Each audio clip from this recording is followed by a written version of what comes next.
بسم اللہ الرحمن الرحیم۔ میں ہوں عمران خان۔ انتہائی قابل افسوس بات ہے کہ اس وقت میڈیا کے اوپر اس طرح کی ڈیبیٹ ہو رہی ہے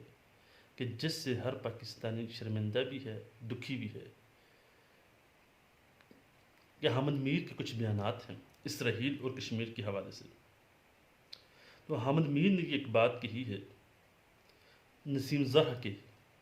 انٹرویو کے اندر۔ نسیم زرہ انٹرویو کر رہے ہیں اور حامد میر نے انکشاف کیا۔ تو حامد میر یہ کہہ رہے ہیں کہ 35 صحافیوں کے درمیان اور جو نسیم زرہ ہیں وہ خود جو ہے نا اس کی وٹنس بن رہی ہیں۔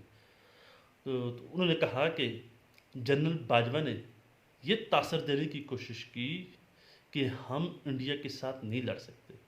اس وقت ہماری فوج میں اتنی صلاحیت نہیں ہے کہ وہ لڑ سکے۔ یعنی انہوں نے کہا نہیں، لیکن انہوں نے 6 سے 7 گھنٹے، اور یہ 2 مرتبہ میٹنگ ہوئی تھی، ایک مرتبہ رمضان کے اندر اور ایک مرتبہ رمضان کے بعد ہوئی یہ میٹنگ۔ تو جو پہلی میٹنگ ہے وہ غالباً کہہ رہے 7 گھنٹے، 6 سے 7 گھنٹے تک ہوئی، اور اس کے اندر انہوں نے یہ چیز شو کرنے کی کوشش کی کہ ایک تو اسرائیل کے ساتھ تعلقات اچھے کیے جائیں اور دوسرا کشمیر کے ساتھ۔ تو کشمیر کے معاملے کے اوپر وہ یہ چیز بار بار بتانے کی کوشش کر رہے تھے کہ ہم انڈیا کے ساتھ ہمارا لڑنا اس وقت مشکل ہے، انڈیا اس وقت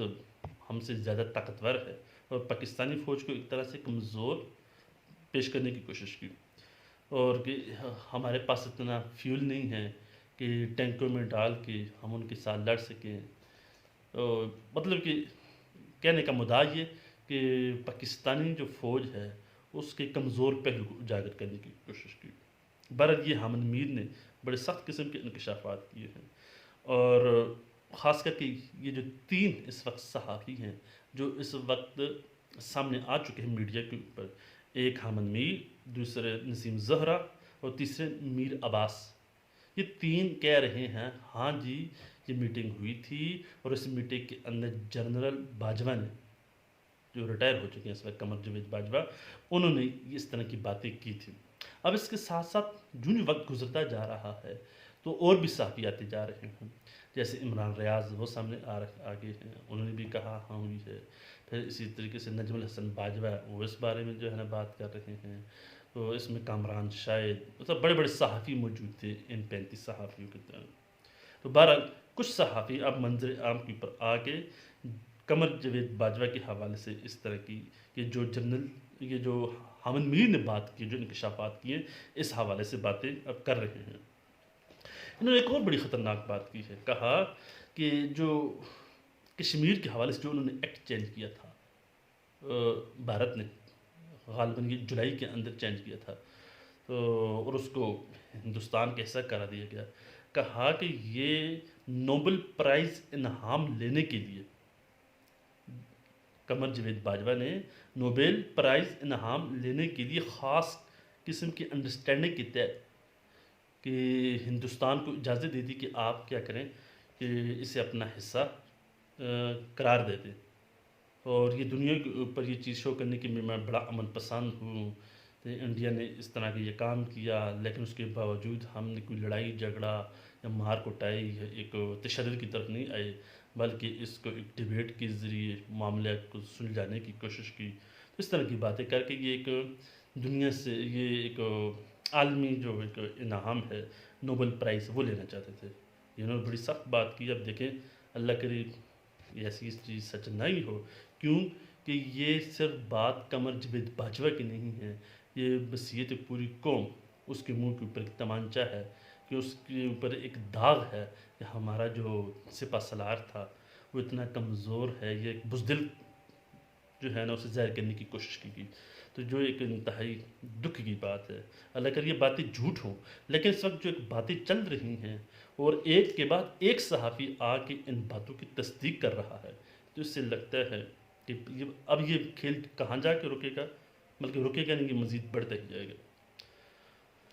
اچھا، اس حوالے سے ایک تو کشمیر کے حوالے سے اور دوسرا اسرائیل کے حوالے سے بات کی ہے کہ اسرائیل کو بھی تسلیم کرنے کے حوالے سے ایک پریشر ڈالا جا رہا تھا اس وقت گورنمنٹ کے اوپر کہ اسرائیل کے خلاف نرم گوشہ رکھا جائے، ان کے ساتھ تعلقات کو نارمل کیا جائے، اور عالمی سفارتی لحاظ سے بھی اور اس کے علاوہ تجارتی حوالے سے بھی. تو عرب دنیا ان کو اب مانتی جا رہی ہے، ان کے ساتھ سفارتی تعلقات رکھی جا رہی ہے. تو ہمیں بھی سفارتی تعلقات ان کے ساتھ رکھنے چاہیے. کہ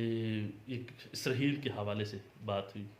تو پھر یہ بات بھی کچھ کر رہے ہیں کہ جس وقت 2018 کے غالباً معذرت 2019 میں جس وقت انڈیا کے طیارے آئے، پھر اس کے دوسرے یا تیسرے دن بعد پاکستان نے پھر ان کے طیارے گرا دیے گئے، اور شروع میں ISPR کی پریس کانفرنس بھی ہوئی تھی کہ ہم نے 2 طیارے مار گرائے ہیں. تو بعد میں جی وہ ابھی نندن کو میڈیا کے اوپر بھی لایا گیا، کہا کہ یہ ایک جہاز ہے جو گرا ہے، اور اس کا ملبہ بھی دکھایا گیا، دنیا کو بھی دکھایا گیا، عالمی میڈیا کو بھی دکھایا گیا، پاکستان کا جو میڈیا اسے بھی دکھایا گیا، اور ابھی نندن کو دنیا والوں کے سامنے رکھا بھی گیا، دکھایا بھی گیا، اور پھر رہا کر دیا گیا. اور دوسرا کہا کہ جو دوسرا طیارہ گرایا گیا تھا، اس کی بعد میں اس کے اوپر بالکل خاموشی اختیار کر لی گئی، اور اس کا جو پائلٹ ہے مر گیا ہے زندہ ہے کیا، کہا کہ اسے انتہائی بہت زیادہ خفیہ رکھ کے، اور وہ اس کا ملبے کی طرف کسی کی پہنچ نہیں ہونے دی گئی، اس بات کو اپنے تک محدود رکھا گیا. اور خاص کر کے جو پائلٹ ہے، کہا کہ اسے بالکل خاموشی کے ساتھ اسرائیل کے حوالے کر دیا گیا. بہرحال یہ ایک باتیں چل رہی ہیں تو انتہائی خطرناک قسم کی باتیں ہیں. اور اس سے بھی بڑی بات یہ کہ 2021 اپریل میں نریندرا مودی کو دورے کی دعوت دی جا رہی ہے کہ نریندرا مودی 2021 اپریل میں آئے گا، اور یہ سارے کے سارے معاملات اجیت دوول کے ذریعے کیے گئے. اور اس وقت بھی یہ باتیں چل رہی تھیں غالباً اقوام معذرت متحدہ عرب امارات کے ذریعے، کہ یہ ملک بیچ میں آ کے دونوں ملک کے درمیان کیا کر رہا ہے، تعلقات کو بحال کرنے کی کوشش کر رہا ہے. اور اس میں ہماری جو اسٹیبلشمنٹ ISI اور کچھ ہمارے جو سینئر جرنیل ہے وہ شامل ہیں، اور دوسری طرف سے وہ بھی، لیکن اس میں جو مرکزی کردار وہ اجیت دوول کا ہے اس کے ذریعے. تو جس وقت یہ بات دفتر خارجہ کو پہنچی، بتایا گیا شاہ محمود قریشی کو کہ یہاں بھی نریندر مودی کا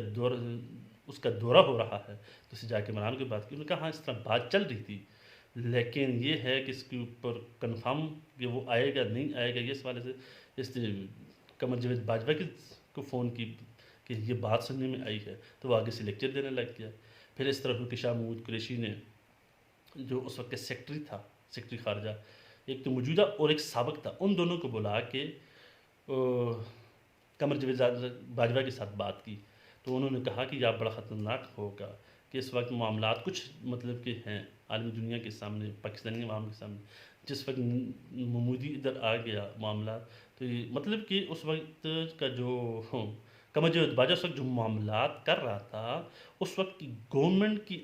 آنکھوں سے بھی اوجھل ہو کے کر رہا تھا. گورنمنٹ کو پتہ ہے، نہ وزیر خارجہ کو پتہ ہے، نہ وزیر اعظم کو پتہ ہے، نہ کابینہ کو پتہ ہے، نہ کسی اور کو پتہ ہے. سارے کے سارے معاملات جو ہیں نا ڈیل ہو رہے. اور اسی وجہ سے عمران خان کہہ بھی رہے تھے کہ یہ سارے معاملات کوئی اور کر رہا تھا، مجھے تو پتہ ہی نہیں ہوتا تھا. تو بہرحال یہ ایک ڈبیٹ چل رہی ہے، دیکھتے ہیں کہ آگے یہ کھیل کہاں پہ جا کر رکتا ہے. تو حامد میر نے بڑے سخت انکشافات کر دیے ہیں. تو یہ جو انکشافات ہو رہے ہیں بصیرت پاکستانی، مجھے اس کے اوپر بڑی تکلیف ہوئی ہے، دکھ ہوا ہے کہ ہمارے جو جنرل صاحب ہیں انہوں نے اس طرح کی باتیں کی. اللہ کر یہ باتیں جھوٹی ہوں